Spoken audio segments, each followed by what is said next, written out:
Boa noite, queridos alunos. Estamos aqui para mais um encontro do curso de Teologia. Como vocês já sabem, nós temos, um calendário esse ano para as nossas disciplinas voltadas para o curso de Teologia, não é? Não se esque... assim, fiquem atentos a esse calendário. Caso vocês tenham alguma dúvida, podem me chamar que eu posso mandá-los para vocês. Hoje nós teremos, a disciplina, né, a aula voltada para teologia latino-americana com o professor Davi Mischiati. Estarei aqui no chat para tirar algumas dúvidas. A nossa aula será gravada para que, caso vocês tenham alguma dúvida, também possa, né, recorrer a esse material. E também não se esqueçam de colocar o nome na lista. Eu vou conversar com vocês, colocar o nome a lista no chat, e vocês vai ficar aí à disposição para vocês, tá bom? Professor, boa noite mais uma vez. A palavra está com o senhor. Ok, uma boa noite a todos, a todas, sejam bem-vindos, bem-vindas. Eu preparei uma apresentação que eu acho que facilita a o desenvolvimento, né, dessa aula. E se vocês tiverem alguma pergunta ou comentário que acham pertinente, vocês podem ir tomando notas, né, ao longo desse momento. E ao final, a gente vai fazer uma pausa e aí a gente pode interagir melhor, porque aí fica uma gravação única, né, com todo o conteúdo, e depois a gente tem liberdade para discutir, conversar. Mas se for uma pergunta que você achar que deve ser para todo mundo, aí não tem problema, pode interromper, eu não tenho problema com isso. Mas, no geral, a gente deixa as perguntas para o final, tá bom? Eu vou começar com essa apresentação, então sejam todos bem-vindos. Deixa eu transmitir aqui a minha apresentação e a gente já avança. Imagino que todos estejam vendo. Teologia Latino-Americana, Fundamentos Históricos. Nós teremos dois encontros. Para esse, eu pensei a gente fazer uma passagem, ainda que breve, mas uma passagem numa perspectiva histórica dessa teologia. Isso é, a gente não chegou a pensar numa teologia latino-americana a partir de um insight. Alguém estava orando ou estudando e de repente teve uma ideia e a gente depois chamou isso de teologia latino-americana. Não. Ela tem um processo, uma construção que foi feita ao longo de todo esse período que a gente tem de América Latina, de descobrimentos ou encobrimentos. Né? Então, a perspectiva histórica aqui ela é fundamental para a gente situar a reflexão, a teologia, a partir dos contextos. Eles não são universais, a teologia não é algo universal, a teologia ela está sempre centrada nas questões do momento, tá? Por mais que isso possa parecer estranho. Tá? Eu já começo com um exemplo do ambiente bíblico. Quando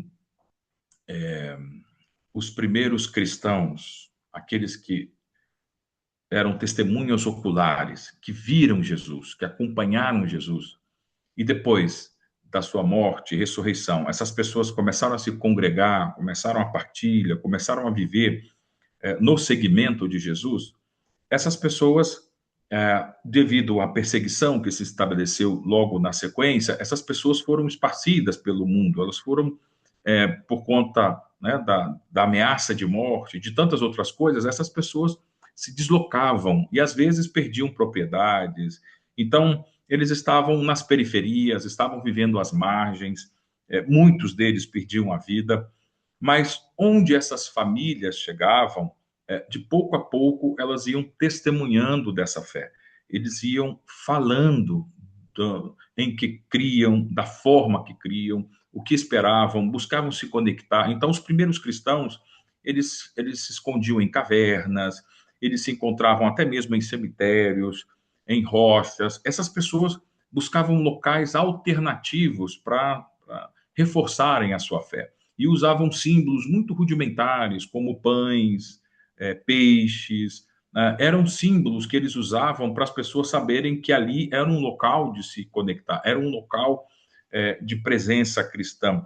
E essas pessoas iam se reforçando no seu contato, de tal maneira que a igreja ia crescendo, não por uma reflexão polida, não porque as pessoas estavam fazendo teologia e tendo certeza das suas crenças e tudo mais.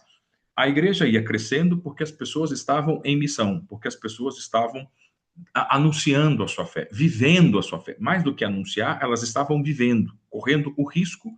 Por isso, não em vão, a Escritura diz que ninguém diz Senhor a Jesus, ninguém confessa Jesus publicamente, diz, olha, se isso não for pelo Espírito, se a pessoa não estiver tomada por Deus, porque não era modismo, não era legal ser gospel, não era legal ser evangélico, isso não trazia nenhuma, nenhum resultado. Isso era motivo não só de ameaça à vida, mas era literalmente pessoas perdiam a vida por isso. Né?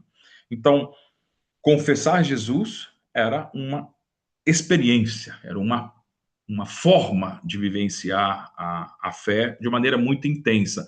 Então, depois que eles foram em missão, depois que os discípulos e as pessoas espalhadas pelo mundo conhecido da época, depois que elas começaram a se enfrentar, e aí começam os problemas. Então, é, é, essa foi uma das primeiras perguntas, né, que foi lá o livro de Atos com o Concílio de Jerusalém. Uma das primeiras perguntas foi: pois, e agora? A gente, para ser cristão, tem que ser circuncidado? Ou eu preciso obrigar a pessoa a se circuncidar? Ou ele pode ser cristão e seguir assim, normalmente na comunidade, sem ser circuncidado? Para ser cristão, ele tem que guardar o sábado? E aí começam as perguntas. Então, a teologia, ela veio como ato segundo por uma necessidade da vivência da fé. Então, o apóstolo Pedro, por exemplo, diz: olha, vocês precisam dar razões da sua fé. Vocês precisam explicar a sua fé. A gente precisa, em algum momento, racionalizar. Mas essa racionalização, ela não é, como eu dizia, ela não é etérea, ela não é uma racionalização, não é uma sistematização que funciona de maneira apesar do ser humano. Não, ela funciona por conta dos seres humanos, porque a gente quer entender, porque eu quero saber se esse elemento cultural vai afetar negativamente a fé ou não. Isso é, a teologia ou o ato de teologizar, ele está diretamente ligado ao contexto. Foi assim nas primeiras comunidades, ninguém escreveu teologia, nem Paulo, nem Pedro, ninguém que teologizou no Novo Testamento, que esses livros, até serem recoletados e formarem o que a gente chama de cânon do Novo Testamento, demorou 3, 4 séculos para a gente ter o Novo Testamento da forma como a gente conhece hoje. Esse processo todo, ele é feito por pessoas, é feito por comunidades, é feito colegiadamente. Né? E até hoje a gente não tem consenso nem sobre a Bíblia. Né? Parte do mundo evangélico reconhece os 66 livros, mas o mundo católico, ele reconhece 72 livros. Se você vai na igreja ortodoxa, que também é cristã, no Oriente, eles têm uma quantidade de livros e de capítulos diferente do nosso. Tá? Eles não reconhecem o livro, a Epístola de Pedro, não reconhecem Apocalipse, não reconhecem outros livros. Isso é, a Bíblia não é única para todos os cristãos. A gente não tem a mesma distribuição de capítulos e de versículos, existem várias versões. Tá? Então, isso mostra o quanto é local o processo, o quanto as comunidades interagem. Então, toda reflexão teológica, ela é uma reflexão situada.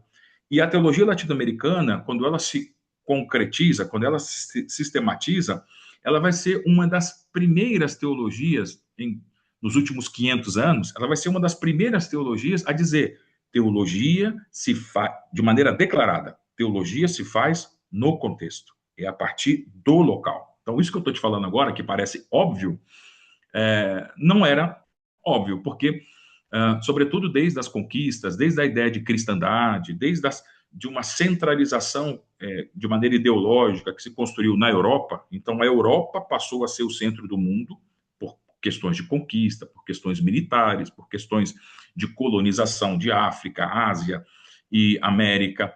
Então, por conta da colonização da Europa, instituiu-se um jeito de pensar, um jeito de sistematizar, um jeito de considerar a verdade, um jeito de se considerar ética, um padrão de higiene, e por aí vai. Então, se definiu a partir da Europa e todos os outros foram considerados espúrios, todos os outros são menores, são inferiores. O dia que as civilizações, as culturas avançarem, o dia que elas evoluírem, serão como os europeus. Então, se construiu um mito em torno da Europa, de tal forma que, quando a evangelização chega à América Latina, primeiro com os católicos, depois com os protestantes, independente de qual corrente chega, quando chega a evangelização na América Latina, ela vem numa chave ocidental europeia, considerando teologia só aquela que foi feita naquele contexto. Mas não se dizia que aquele contexto era contexto. Se dizia que aquele contexto era o único, era a régua. Então, costumes europeus foram transpassados para África, Ásia, Europa, e se tornou padrão. Por exemplo, a roupa, o jeito de vestir. Tá? Então, a Europa, que está acostumada com frio, com temperaturas muito baixas, se usava gravata, se usavam roupas com sobretudo e tudo. E isso veio para a forma de ser cristão, e a indumentária existe no imaginário popular, que é a indumentária nossa, para um pastor, para uma pessoa que está no cargo de liderança, tem que estar com aquela roupa que se parece muito com o europeu, com o estilo do europeu, que vive no frio. Tá? E, querendo ou não, coisas como essa foram passando também para os conceitos, para a episteme, para o jeito de construir conhecimento. E a teologia latino-americana vai dizer, não, a gente não tem que seguir o modelo europeu. Eu posso seguir a Cristo, eu posso ser cristão de verdade, pensando com categorias locais, pensando com categorias dessa região, em diálogo com as culturas, portanto, se torna uma teologia nova. Né? Então, a teologia, e parte de teólogos europeus, sejam católicos ou protestantes, quando surge a teologia latino-americana, eles vão dizer, isso não é teologia, isso é sociologia da religião, isso é coisa espúria, isso não é teologia. E ainda hoje você vai escutar coisa do tipo, isso é coisa de marxista, ou então isso é coisa de esquerda, ou por aí. E aí os epítetos, aí os nomes serão os mais diferentes possíveis, né? No sentido de desqualificar, porque não tem voz. Tá? Os indígenas não podem ter voz, os negros não podem ter voz, os pobres não podem ter voz. Teologia é a teologia do gabinete. E quando você ia olhar as teses de teologia, os textos de teologia, não estou dizendo que todos, mas muitos deles eram mera abstração, eram discussões infindadas sobre onde colocar vírgula no versículo, como, sabe, pensando coisas que só estavam na cabeça de alguém que, pois, era muito endinheirado, nunca precisou trabalhar de forma pesada, toda a vida foi abastada, então ficava ali no gabinete pensando coisas profundas até, mas que as pessoas às vezes estavam passando fome.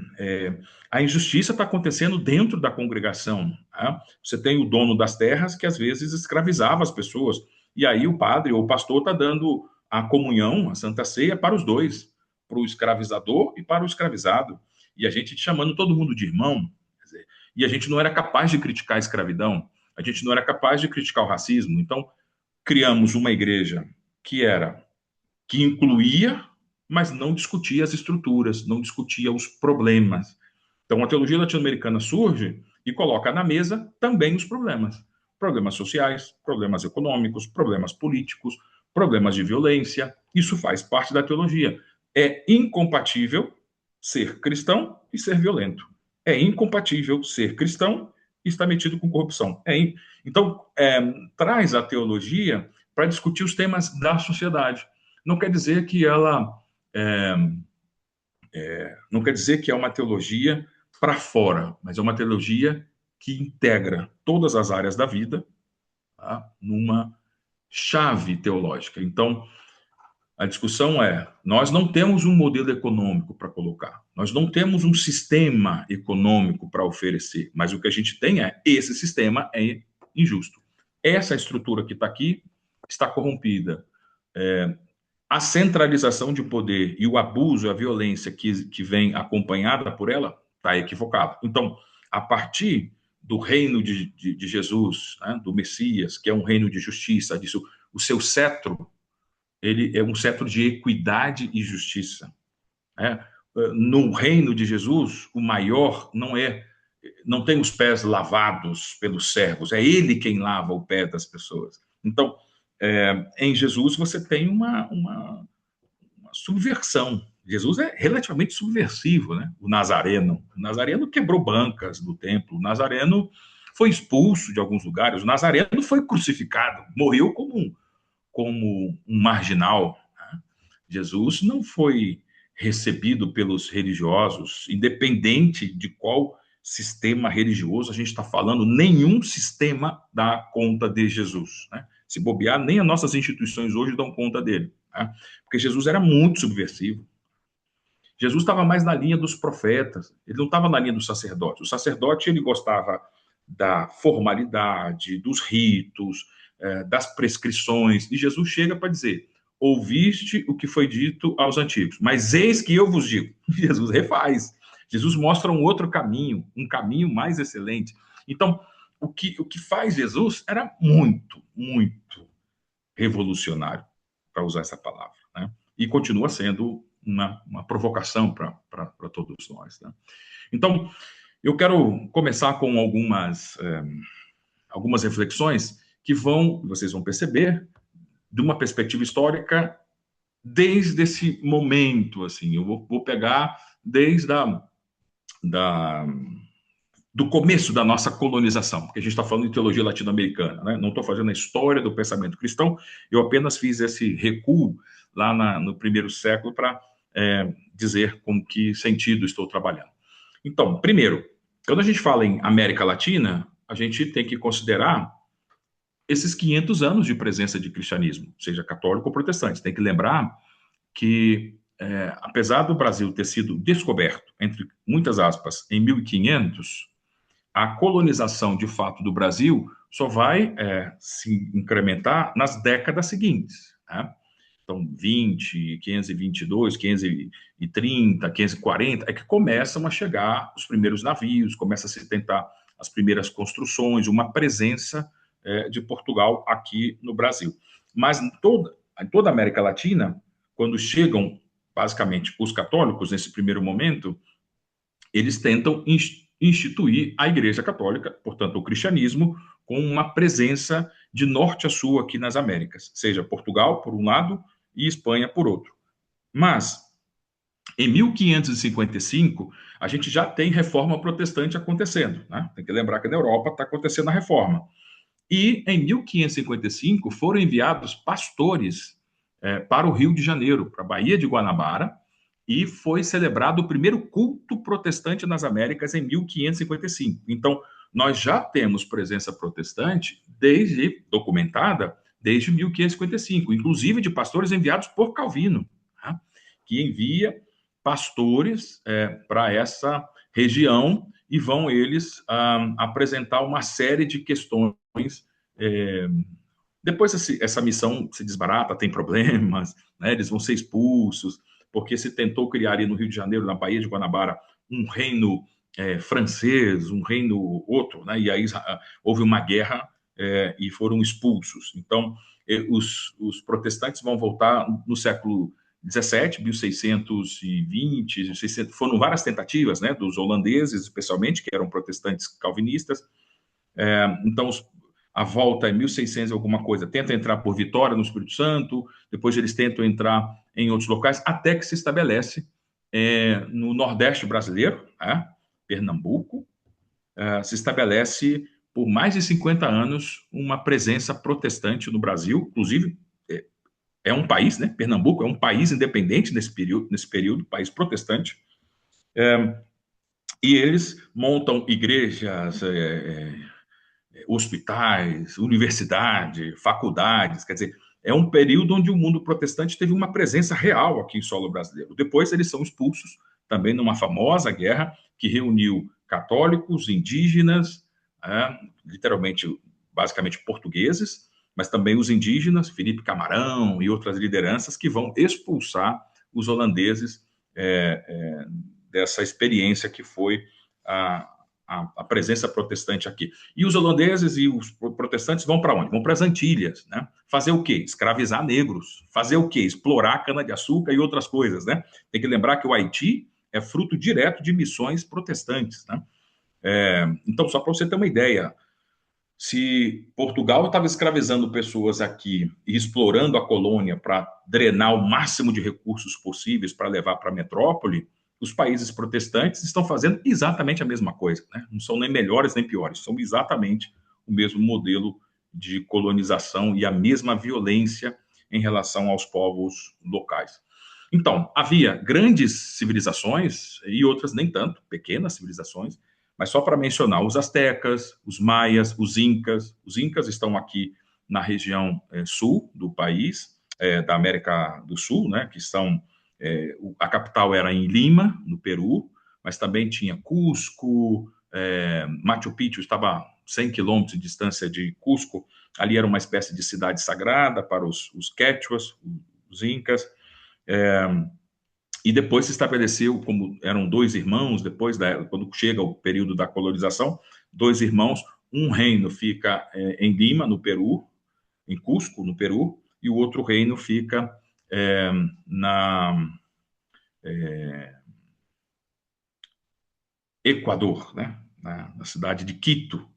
E ali se estabelece no Equador um reino e no reino do Peru um segundo reino que se estende desde a Colômbia até Bolívia. Alguns dizem que tem presença dos quechuas, da civilização inca, no norte do Chile, norte da Argentina, na Amazônia brasileira. Existe um caminho chamado Caminho de Peambiru, que sai desde do Peru e chega até a região de Santos, a região do litoral paulista, um caminho dos quechuas em direção ao mar. Eles faziam esse percurso, que são quilômetros, o maior caminho que nós temos, uma das maiores rodovias, digamos assim, que a América já conheceu. Portanto, era uma presença gigantesca. Essas pessoas tinham medicina, eles tinham técnicas avançadas de arquitetura, de engenharia, de matemática, que inclusive até hoje não foram decifradas, né? O sistema matemático dos incas era diferente do sistema ocidental. Só que quando eles chegam aqui, os colonizadores, eles consideram tudo isso aqui pagão, tudo isso demoníaco. Então eles começam a queimar os livros, eles queimam os registros, eles queimam os testes, eles queimam aparelhos, se destrói tudo que tinha, né? Nem tudo foi destruído, porque pouquíssimas coisas foram preservadas, mas a gente perdeu, por exemplo, o código, né? Os quipos, que é o sistema de contabilidade, a matemática dos incas, a gente perdeu. Até hoje tem teses de doutorado tentando decifrar, mas a gente ainda não sabe. Então, para você ter uma ideia, as civilizações que estavam aqui estavam mais desenvolvidas que a Europa.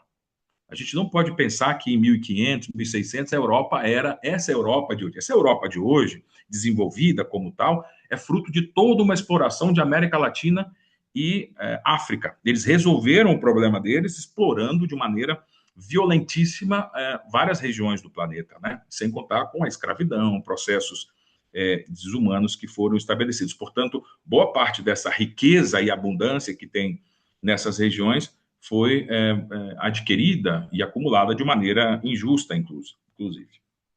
Alguns desses países pediram perdão, alguns desses países reconheceram esse processo, mas muitos deles ainda não. Então, veja, as civilizações que estavam aqui, elas estavam, dependendo do momento, até em estágio mais avançado. Medicina, várias técnicas, o trato de sementes. Por exemplo,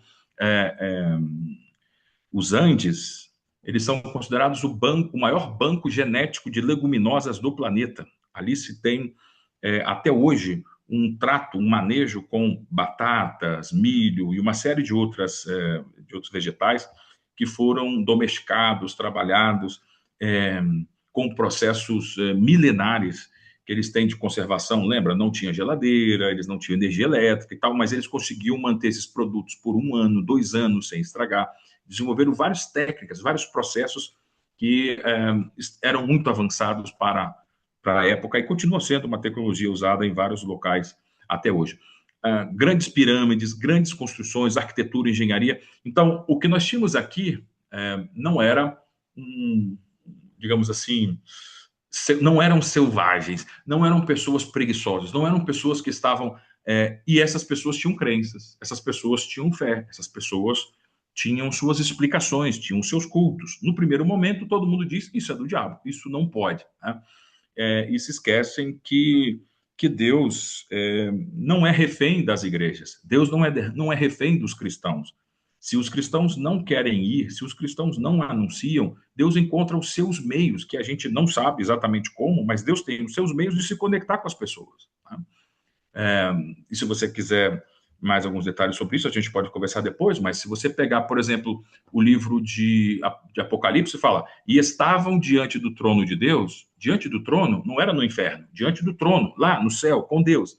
E estavam diante de Deus, disse, de todas as raças, tribos, línguas e nações. De todas. Para serem cada raça, tribo, língua e nação, para ter representantes no céu de todas as etnias, muita gente que não teve contato com a igreja chegou lá. E chegou como? Pela graça de Deus, pela revelação de Deus.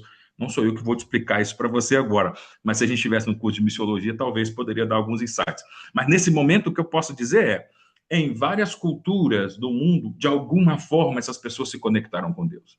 E a gente, os cristãos, não é melhor que todo mundo, nós não somos a evolução do mundo, a gente não é a régua para o mundo, né? O Desmond Tutu, que era um teólogo africano, ele dizia, Deus não é cristão. Deus é Deus muito antes de existir cristianismo. Deus já salvava muito antes de existir a fé cristã, muito antes de existir o sistema cristianismo, muito antes de ter existido a primeira igreja, Deus já salvava. Acho que isso é interessante. Bom, e a teologia latino-americana vai começar a acender essas luzes, vai começar a dizer, ei, o que está acontecendo aqui? Por que a gente vai ficar na mão justamente da pessoa que mais prejuízo trouxe para a gente? Será que não tem nada de bom aqui? Será que a gente realmente vai demonizar tudo que existe na cultura latina, tudo que existe nos povos, tudo que é local? A gente vai abrir mão de tudo que é... A gente abriu mão já, a gente perdeu as línguas, os idiomas, a gente fala português, a gente perdeu os idiomas, a gente perdeu a cultura, a gente perdeu a nossa ciência local, tudo foi destruído, vem cá, tudo. Então aqui não tinha nada que Deus ajudou a construir, não tem nada aqui que foi da parte de Deus. Então é preciso pensar que uma teologia ela é feita também a partir do ser humano, a partir das suas construções. Lembra? A teologia ela se constrói a partir do caminhar, a partir do processo. Ela não é algo que vem pronto, ela é construída, ela é elaborada. Então a gente não joga fora as coisas, a gente tem que ter discernimento para perceber onde Deus estava agindo. Eu mencionei, quer dizer, a invasão e a conquista das Américas, ela foi extremamente violenta. A gente tem que lembrar que não começa só em 1500, né? Desde 1492 já tínhamos o famoso Tratado de Tordesilhas, em que as grandes potências do mundo foram lá e resolveram tomar conta dessa terra, ignorar a presença dos povos e das civilizações que aqui estavam, e a evangelização se prestou, de uma certa forma, a toda essa empresa, a toda essa empreitada violenta de submissão dos povos. Há relatos de batismos no mar, na chegada, de 14, 15 mil indígenas por dia. Quer dizer, nós não temos um avivamento nessas proporções, né, que seja capaz de gerar 15 mil conversões, batismo por dia.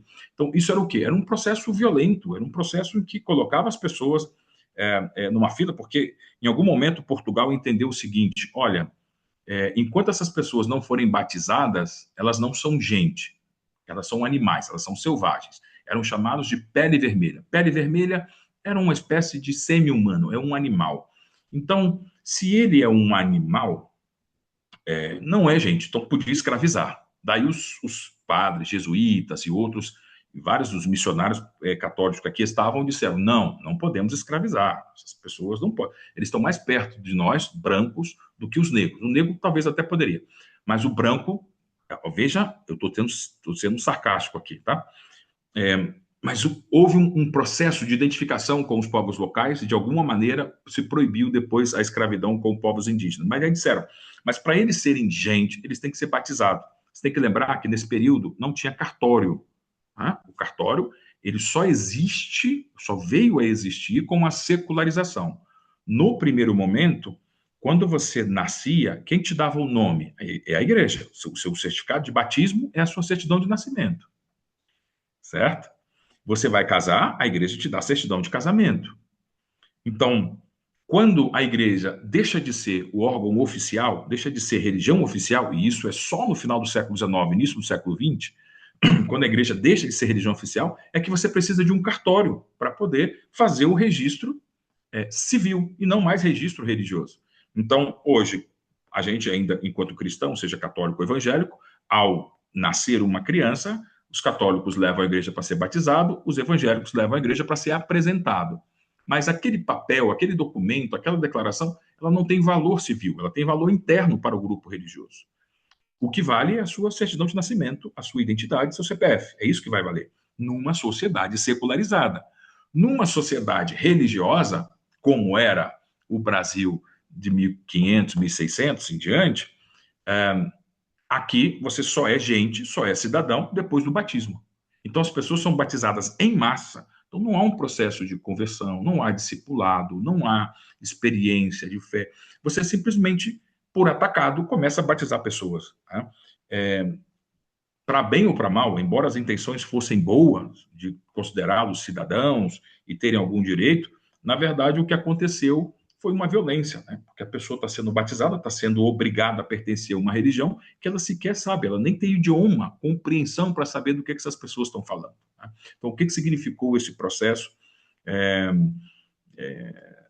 e aí tem uma série de outras consequências, né? Então, nós temos aqui uma série de elementos que envolve um processo muito violento. Entre vários desses nomes de pessoas que se levantaram para defender a causa indígena, um nome sobressai, você já deve ter ouvido falar, Bartolomeu de las Casas. Esse moço era espanhol, ele veio primeiro para as Américas como um conquistador, ele veio para cá para ter fazenda, ele veio para cá para explorar. Daí, quando ele chega e ele começa a ver o nível de escravização, o nível de desumanidade que estava posto aqui, eu estou falando de 1515, 1514, eu estou falando do início da colonização já. Tinha gente cristã crítica do processo. É por isso que a teologia latino-americana, que vai surgir só na década de 60, 1960, 400, 500 anos depois, a teologia não só da libertação, a teologia latino-americana ela surge agora, meados do século XX. Só que os teólogos que trabalham a teologia latino-americana dizem nossas raízes estão desde o início. O que o Bartolomeu de las Casas está fazendo em 1514, pregando contra a escravidão, pregando contra a exploração e contra o modelo colonial, essa pregação é uma teologia latino-americana. É uma teologia que surge aqui. Essa teologia não tinha na Espanha. Lá na Espanha as pessoas não pensavam assim. Ele era uma pessoa que não pensava assim. Quando ele chega aqui, então veja, o contexto é importante.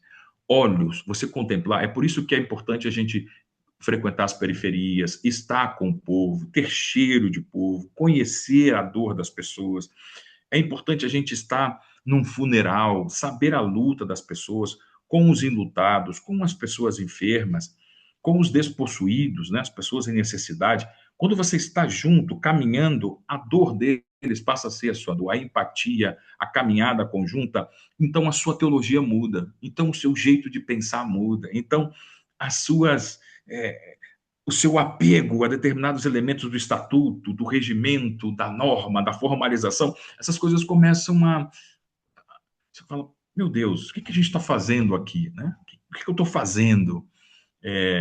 E aí a gente precisa levantar uma série de José de Acosta e vários outros grandes nomes. Bartolomeu de las Casas talvez seja um nome que se sobressai, né? Mas ele escreve cartas ao rei da Espanha, ele escreve uma história sobre as Índias, aqui eles chamavam antes de Índias, eles achavam que era a Índia lá na Ásia, né? E você tem todo um processo que vai se estabelecer de vozes proféticas, de vozes que vão denunciar, de vozes que vão dizer, não, o modelo dominante, esse modelo de violência, não pode ser cristão. Não tem o aval da mensagem de Jesus. Então, isso é uma teologia latino-americana. Aqui, ela ainda não está sistematizada, ela não está elaborada, mas aqui tem os insights. Aqui tem, ei, esse é o corte, daqui para lá a gente não pode ir. Eu não posso passar. Né? Então, você cria todo um processo.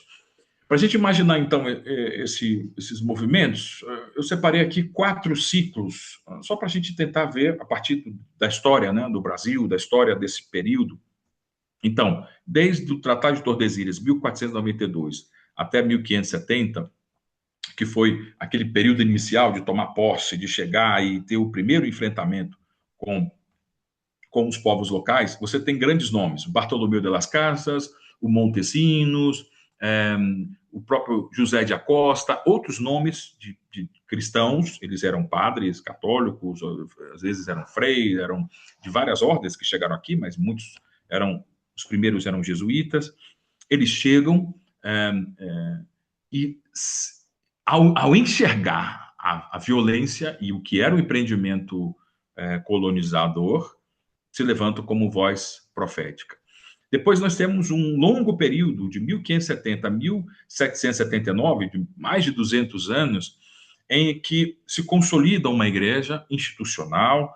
E qual é o problema das institucionalizações? É que, problema e vantagens, né? Porque se você não institucionaliza, a coisa não se sedimenta, não se estabiliza. Né? Se o movimento ele fica solto, ele acaba se dissipando, ele precisa em algum momento se organizar. Então toda igreja, em algum momento, tem que se institucionalizar. As teologias também, elas podem ser insights, elas podem ser ideias, mas em algum momento você tem que sentar e sistematizar, senão aquilo se perde com as gerações, aquilo se perde com novas influências, então em algum momento a gente tem que sistematizar. Bom, mas essa sistematização foi em conexão com o poder. Então, quem é que doava o terreno para construir a igreja? Era o dono de latifúndio, era o grande proprietário de terras. Então, você tinha a lavoura de café, lavoura de cana-de-açúcar, lavoura de qualquer uma outra coisa, com os funcionários, a senzala aqui do lado e a capela do outro e a casa do senhor, a casa grande. Então, eu tenho a casa grande, eu tenho a senzala, eu tenho o canavial, a monocultura e, sabe? Então, a igreja era vista como mais um instrumento do projeto colonizador. É como se as vozes proféticas tivessem sido silenciadas e você tem um momento longo de institucionalização.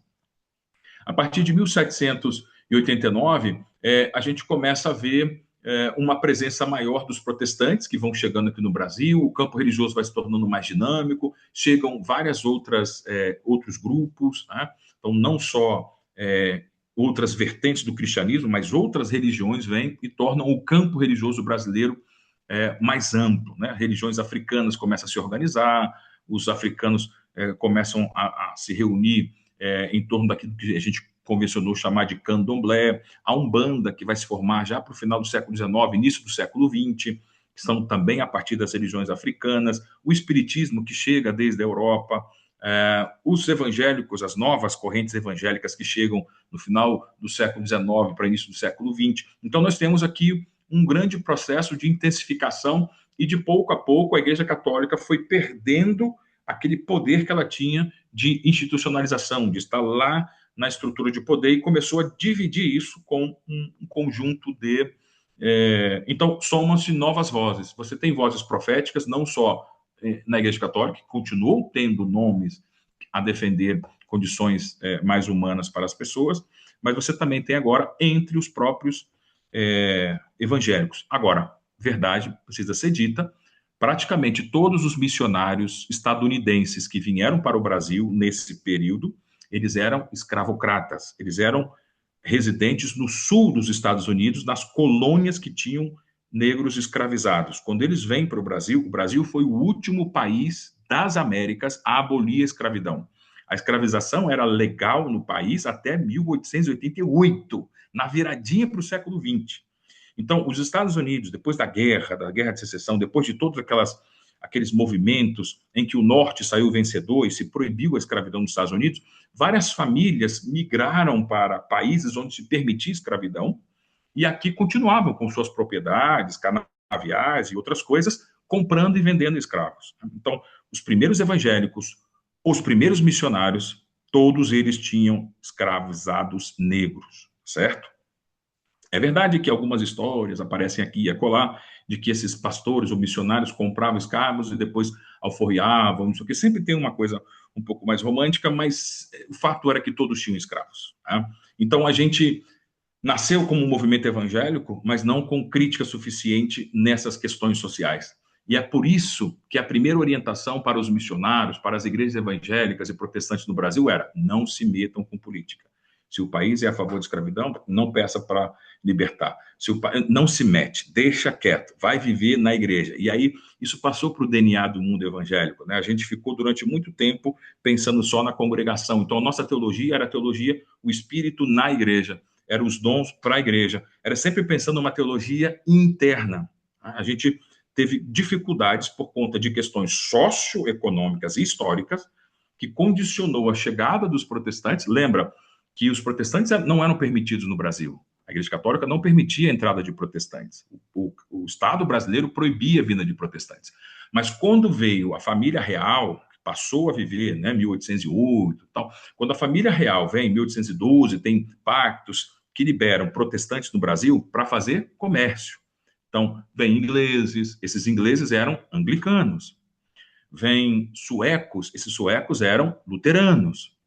Então, começa a chegar gente que vai viver no Brasil, grandes colônias que eram protestantes. E aí eles começam a forçar o governo, o império, nessa época, para dizer: olha, a gente quer viver o nosso culto, a gente quer ter liberdade. Então, a lei brasileira que vai permitir a liberação do culto protestante no Brasil foi mediada nada menos, nada mais do que pelos maçons.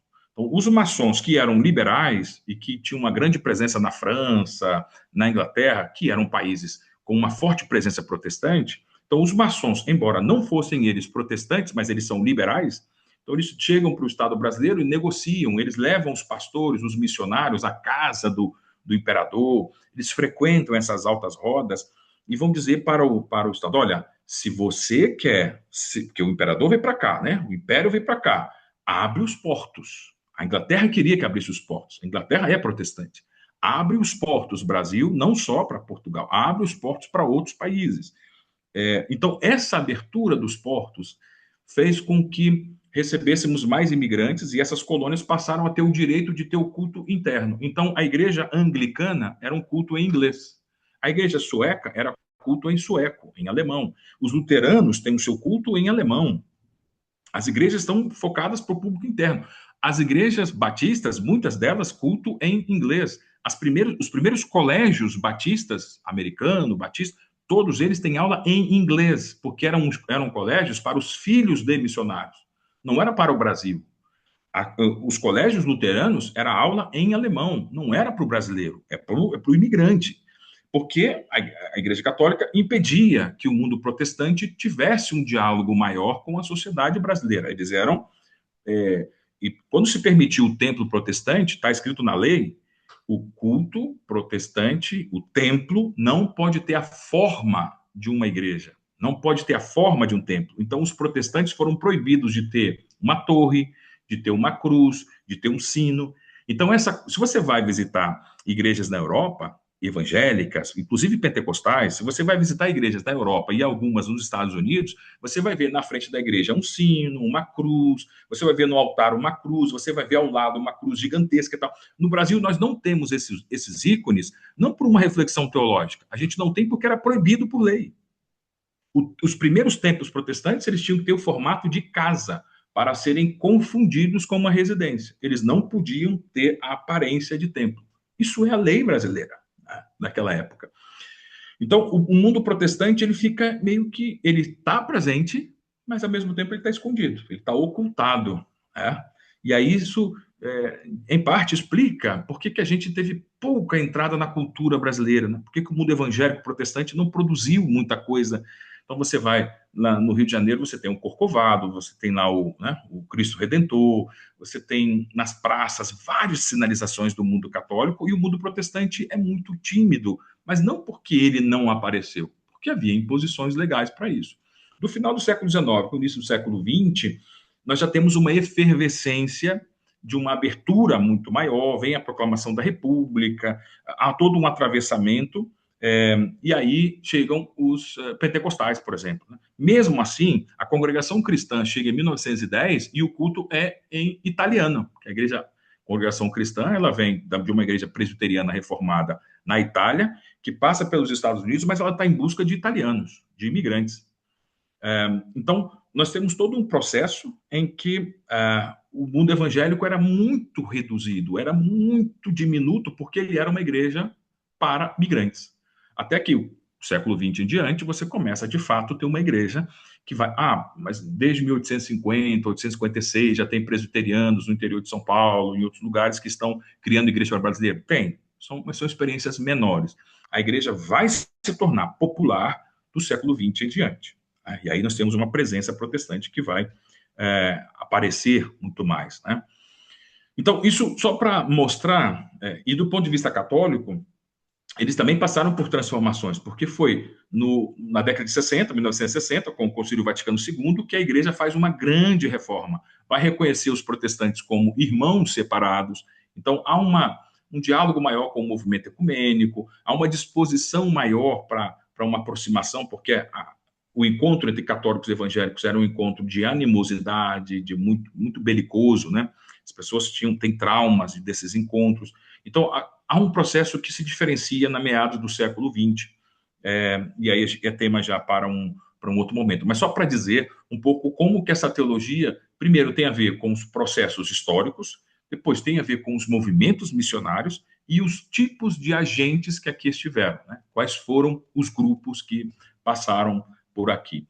Lembrando da presença dos jesuítas, né? Tiveram grandes nomes como Manuel da Nóbrega, José da Anchieta, que foram muito importantes nesse processo. Eles construíram várias igrejas, tiveram um trabalho não só de catequese, mas também de educação. Eles criaram várias escolas que introduziram os indígenas nas letras, né? Então eles tinham uma perspectiva de escolacismo, uma perspectiva, digamos, de filosofia, de ensinar as ciências duras, ciências matemáticas.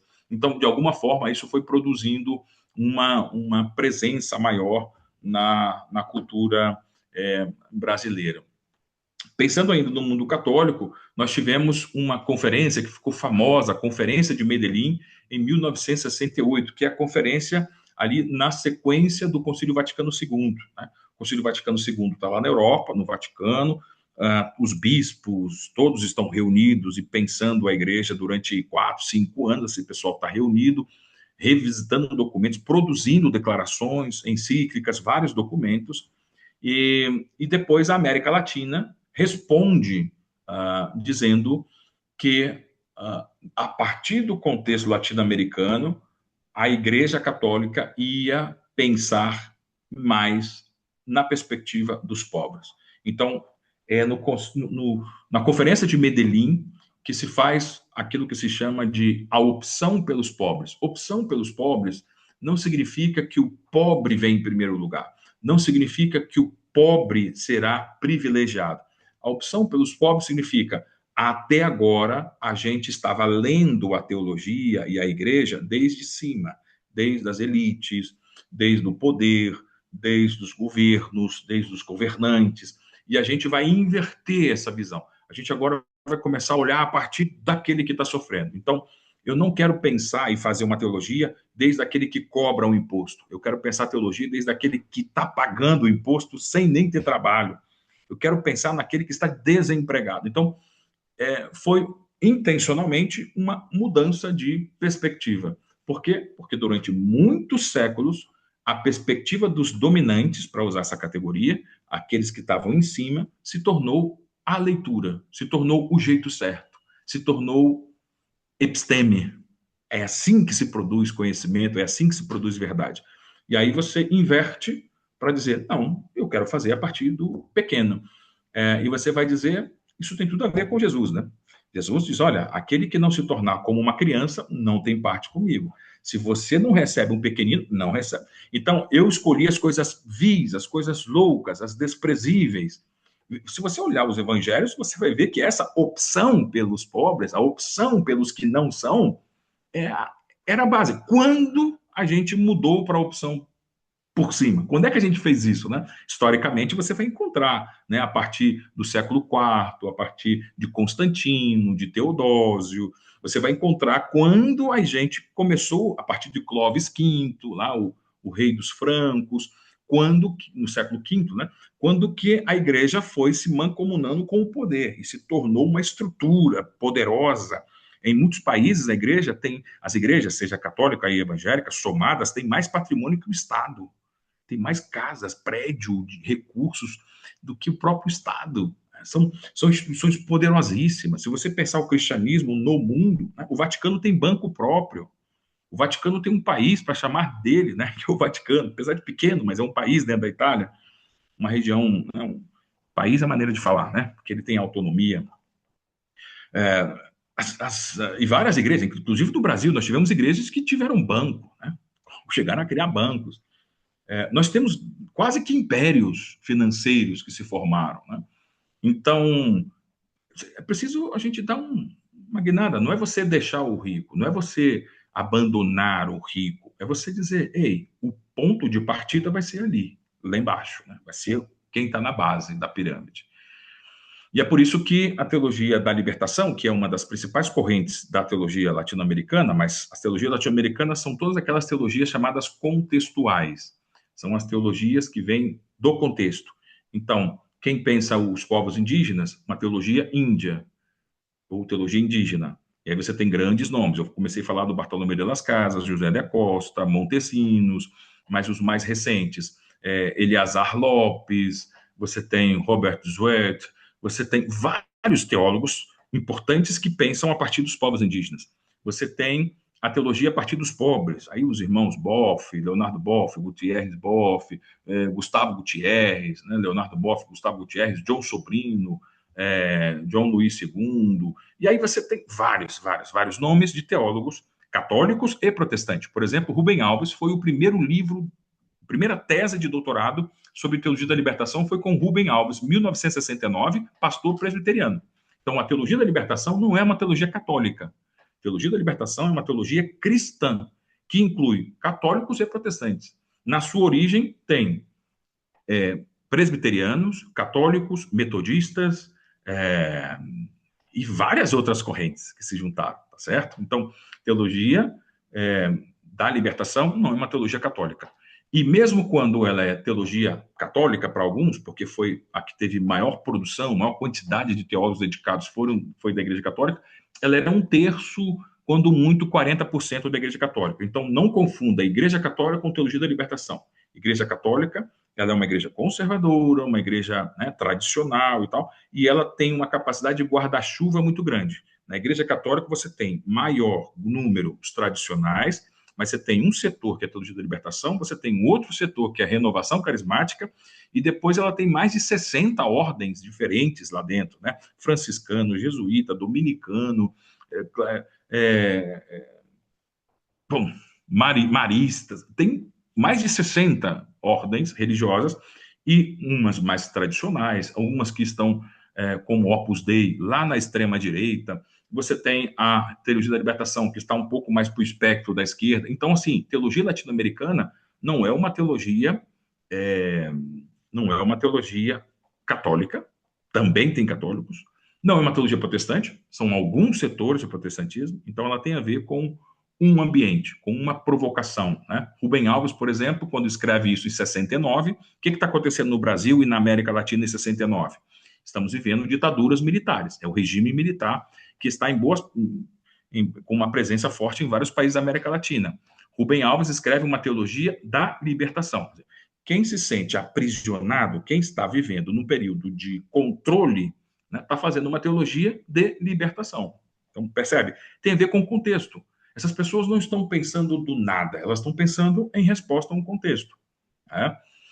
E daí vem um método, ficou famoso na teologia da libertação, que é o ver, julgar e agir. E esse método, ele não é exclusivo da teologia da libertação, mas ele foi desenvolvido e mais trabalhado a partir da teologia da libertação. Mas tem gente na teologia da missão integral, tem gente nas teologias contextuais, indígena, teologia negra, teologia do pobre, teologia do excluído, teologia do povo. Então, você tem várias teologias que surgiram na América Latina e elas podem usar esse método. Então, não é um método exclusivo de um ramo, é um método que surgiu aqui. Tá? Na Europa não tinha isso, na Ásia não tinha isso. A Ásia depois vai se inspirar e vai desenvolver uma teologia a partir da América Latina. A América Latina foi pioneira nessa resposta, e depois a Ásia desenvolveu a teologia Minjung, que é uma teologia parecida com a nossa, a teologia dos Dalits, que é uma teologia de baixo, né? Os Dalits são aqueles que estão na base da pirâmide, não podem ascender, não têm acesso a muitos serviços e cidadania. Então, uma teologia dos Dalits, uma teologia Minjung, é uma teologia asiática que pensa uma reversão, né? A Dalit é mais a indiana, o Minjung é pensando Coreia e outros lugares. Então, cada um foi depois desenvolvendo uma teologia contextual, mas a partir da experiência latino-americana. Tá? Então, é muito importante a gente reconhecer isso também historicamente, que a gente não só reproduz teologia de outros lugares, a gente não só vai ficar traduzindo livros clássicos, que são muito bons, a gente vai continuar traduzindo Lutero, vai continuar traduzindo Calvino, vai continuar traduzindo John Wesley, a gente vai continuar traduzindo vários autores importantes. Não há problema em traduzir, mas a gente tem que começar a fazer teologia nossa também, né? Uma teologia a partir do nosso contexto. Então, o método, e a gente vai falar disso na próxima aula, o método ele tem a ver com ver, que é eu preciso de categorias, eu preciso das ciências sociais, eu preciso da antropologia, eu preciso da ciência econômica para enxergar o que está acontecendo. Senão, eu vou querer tratar problemas sérios, estruturantes, com vamos orar para que Deus mude isso que está aí. Então, as pessoas apelam por uma veia mística quase que mágica, para que eu quero que no instalar de dedos essa coisa se resolva. E a gente esquece que muitas dessas coisas são construídas. Se a gente fosse mais exigente com nossos políticos, se a gente acompanhasse um pouco mais as nossas lideranças, a gente não lembra quem que a gente votou para deputado estadual, para deputado federal, a gente não lembra do senador, a gente lembra do presidente da República, porque isso tem mais embate, tem mais visibilidade, mas a gente não acompanha o vereador que a gente votou no último pleito, a gente nem sabe o sobrenome dele, a gente nunca frequentou uma reunião, a gente nunca pediu um relatório dele, a gente nunca foi a uma prestação de contas, a gente não acompanha, percebe? Então, estamos dissociados de uma mudança estrutural, e a gente espera que isso aconteça, se Deus quiser fazer, ele faz.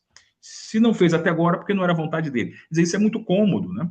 E essa teologia, ou as teologias latino-americanas, de modo geral, desenvolveram técnicas para enxergar o que está acontecendo aqui, qual é o problema aqui. Então, começaram a perceber, olha, eu estou vendo que o machismo é um problema, eu estou vendo que o racismo aqui é um problema, eu estou vendo que o sobrenome tem diferença. Na hora que alguém vai contratar um funcionário e ele pega um sobrenome de uma família tradicional, de alguém que tem uma formação ampla, que teve todos os privilégios da vida, e eu pego um currículo de uma outra pessoa simples, que não teve as mesmas oportunidades, e eu pego, esse aqui é muito melhor. Então, o mundo não parte do mesmo ponto de partida, né? O mundo, temos desigualdades, e é preciso lidar com isso, com desigualdade econômica, desigualdade social, é preciso pensar no peso do sobrenome, é preciso pensar numa sociedade que diferencia negros e brancos. O que significava num currículo boa aparência?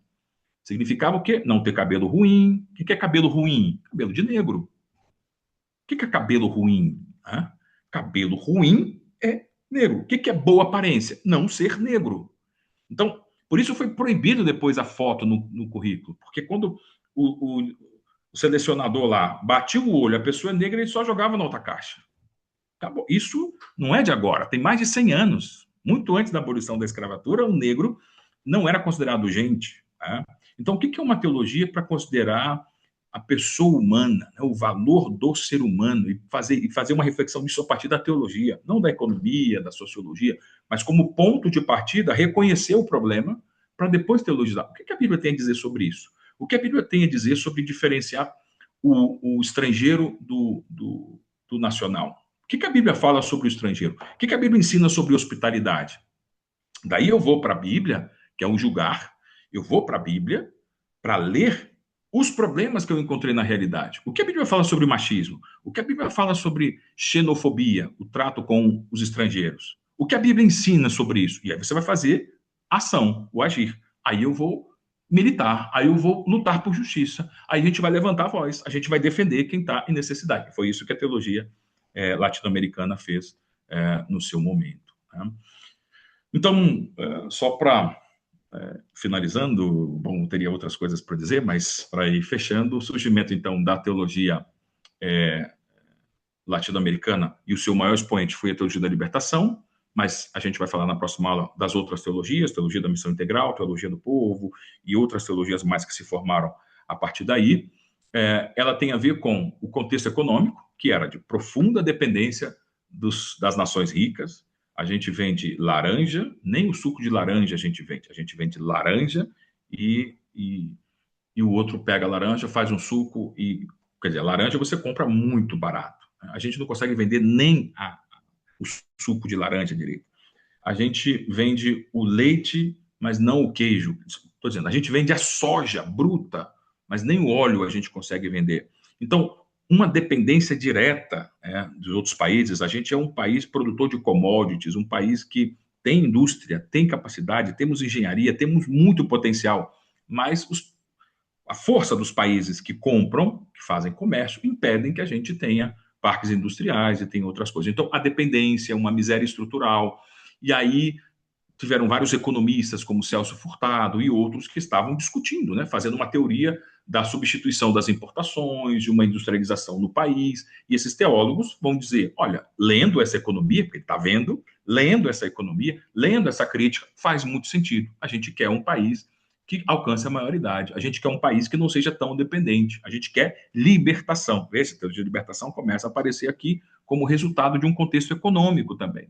Do ponto de vista político, estavam vivendo ditaduras militares, tempo de repressão, pessoas que desapareciam e tudo mais. Quem é que vai desaparecer? Não vai desaparecer qualquer pessoa. Vai desaparecer um professor de história, vai desaparecer um professor de ciência política, vai desaparecer alguém que fez crítica a um partido. Não vai morrer todo mundo, não vai desaparecer todo mundo. Vai desaparecer aquele que pode ser uma ameaça. Um professor de geografia pode ser uma ameaça. Um professor de história pode ser uma ameaça. Então, não eram todos que eram ameaça. Um pastor pode ser uma ameaça. Sim, vários pastores foram lá no DOI-CODE, foram torturados, né? Os documentos produzidos lá pelo Brasil Nunca Mais e a Comissão da Verdade mostrou, quando os documentos do DOI-CODE foram abertos, que vários pastores denunciavam outros pastores, denunciavam lideranças de jovens, denunciavam os próprios membros aos militares para poder sobre uma repressão. Você tem que lembrar que na década de 60, se alguém falasse assim na igreja, a gente precisa ter mais responsabilidade social. Se você dissesse que era importante fazer uma coleta de alimentos para ajudar os mais pobres, você era chamado de comunista.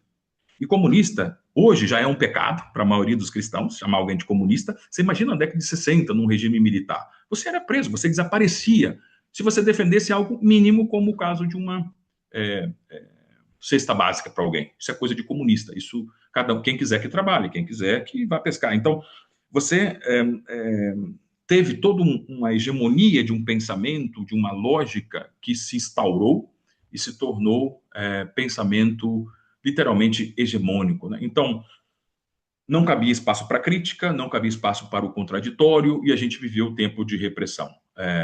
Professor, mas nesse momento o país também cresceu, teve algumas indústrias. Sim, tivemos várias coisas boas. Eu não estou dizendo que tudo foi ruim.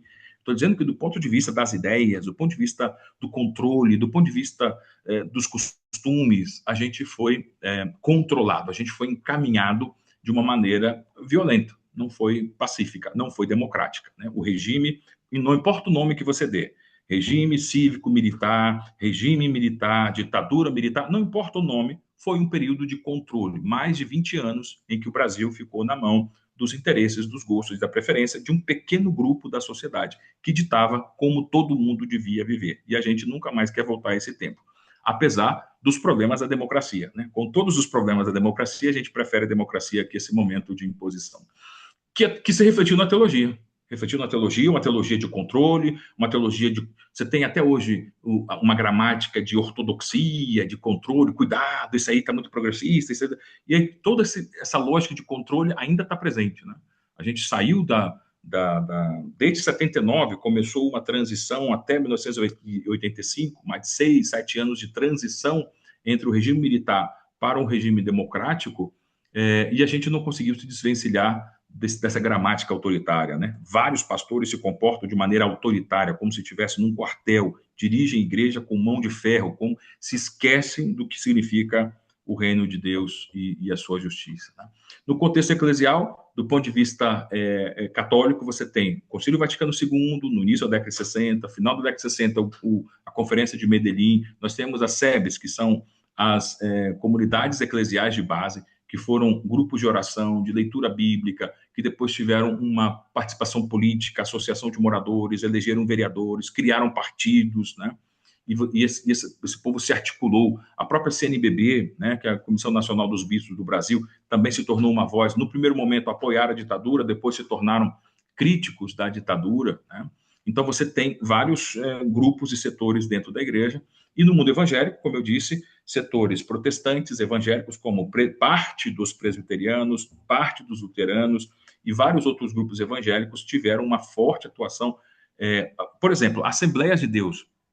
Na década, nesse período, a Assembleia de Deus tem nomes como Manuel dos Santos, conhecido como Mané, foi um dos fundadores do PT, por exemplo. Ele organizou sindicatos rurais no Maranhão, ele teve a ver com as ligas camponesas no Nordeste do país. Ele era Assembleia de Deus, ele era pregador, ele era dirigente de igreja Assembleia de Deus. Então, assim, até entre pentecostais você teve gente nos movimentos no período de ditadura. E o Mané, por exemplo, o Manuel Santos, ele foi preso, acho que 8 ou 9 vezes. Uma das vezes em que ele foi preso, porque dirigiu o sindicato, porque defendia o direito dos trabalhadores, por exemplo, de fazer greve, de exigir melhoria de salário. O Mané faleceu tem, acho que 1 ou 2 anos. O Manuel Conceição, numa das vezes que ele foi preso, deram um tiro na perna dele e deixaram ele sangrando 3 ou 4 dias dentro da cela. A perna dele gangrenou e ele andou em cadeira de rodas e muleta o restante da sua vida por conta de uma violência militar, né? E por sorte, essa pessoa não faleceu lá na década de 60, né? Porque as condições eram extremamente humanas. Mas ele foi... bom, se você depois tiver curiosidade, quiser pegar os relatos lá do DOI-CODE, da Comissão da Verdade, ele tem um relato detalhado de como foram as torturas que ele, enquanto religioso, enquanto líder sindical, sofreu nesse período. Então, só para mencionar, né? Com isso, gente, eu não estou dizendo que tudo foi bem e que um lado está certo e o lado está errado, né? A gente tem excessos em ambos os lados, temos problemas, mas a gente não pode fingir que não aconteceu nada nesse período. E, mais do que isso, estou mostrando a diversidade dos atores. Nós temos entre os militares vários pastores e igrejas que estavam no regime militar, apoiando o regime militar, e nós temos no lado das esquerdas, no lado dos sindicatos, no lado da teologia latino-americana, vários nomes de diversas igrejas que também participavam. Tal como foi a Guerra da Secessão nos Estados Unidos, dos escravocratas e dos que queriam a libertação dos escravos, era batista, metodista, presbiteriano do sul contra batista e metodista e presbiteriano do norte. Eram igrejas contra igrejas. 95% dos estadunidenses eram evangélicos nesse período. Né? Então, era pastor evangélico com as suas comunidades evangélicas lutando contra pastores evangélicos e suas comunidades evangélicas. Né? Então, é esse cenário que você tem que ter em conta. Né? Não é só, não tem moço e bandido. Né? São pessoas que creem, que carregam a Bíblia, que professam em ambos os lados. E a gente precisa compreender, né, as escolhas que essas pessoas fizeram. 70% da população vivia na pobreza, e aí começa, vem cá, 70% da nossa igreja ou mais é formada por pessoas pobres, por pessoas, a gente precisa começar a pensar a partir daí. Né? E é nesse cenário que você tem emergindo, no meados do século XX, década de 60 em diante, uma teologia que vai ser chamada, então, com todas as suas expressões, como teologia latino-americana, expressando várias vertentes. Bom, essa foi a nossa primeira fala nesse dia. Espero que possamos ter questões para dialogar. Depois, se tiverem perguntas, a gente pode respondê-las e interagir. Muito obrigado.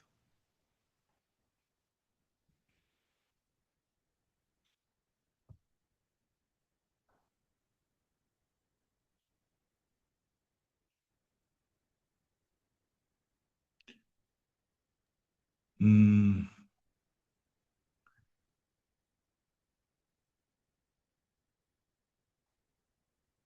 muito bem. Eu não sei, talvez o nosso colega Rafael pode interromper a gravação e a gente ter um tempo mais